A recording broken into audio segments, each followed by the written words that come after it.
వైరాగ్య ప్రకరణము 21వ కథ. క్రియాస్వరూపం కృతాంత విలాసము. కాలము యొక్క ఉపాధి మాత్రమే క్రియ. లోకాలన్నీ సృష్టించేది, సంహరించేది ఈ క్రియాతత్వమే. దీనినే దైవము అని కూడా అంటున్నారు. ఈ క్రియాస్వరూపమునే వేదజ్ఞులు కృతాంతుడు అనే సంజ్ఞచే పిలుస్తూ ఉంటారు. కర్మ యొక్క ఫలమును ఉత్పాదనము చేయటమే ఈ కృతాంతుడు అనబడువానికి ఉన్న ఏకైక కర్తవ్యం. దట్టమైన మంచు సూర్యకిరణములచే కరుగుచున్నట్లు ఈ కృతాంతుని వలననే ప్రాణులు పుడుచున్నాయి, నశిస్తున్నాయి.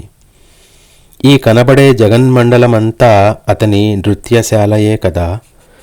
ఈ కృతాంతుడు క్రియా ఫలితము అనే భంగిమలను చూపుచూ కాపాలికా వేషం ధరించి నృత్యం చేస్తున్నాడు.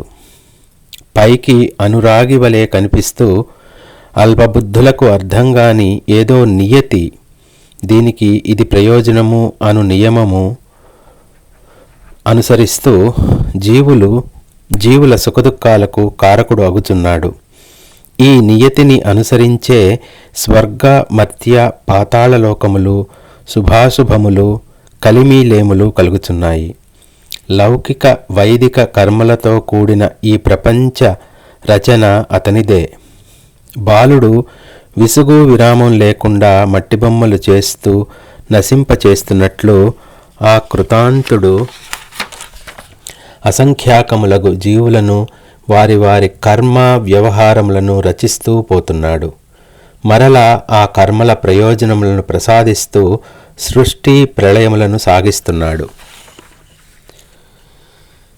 కాలపురుషుడగు రుద్రుడు కాళరాత్రి స్వరూపిణియగు చండి అనగా సృష్టి ప్రళయములను గురించి నిర్వాణ ప్రకరణంలో విస్తారంగా చర్చించబడినది. యముడు అను పురాణనామముచే అష్టదిక్పాలకులలో ఒకటిగా చెప్పబడుచున్నది ఈ కృతాంతుడే.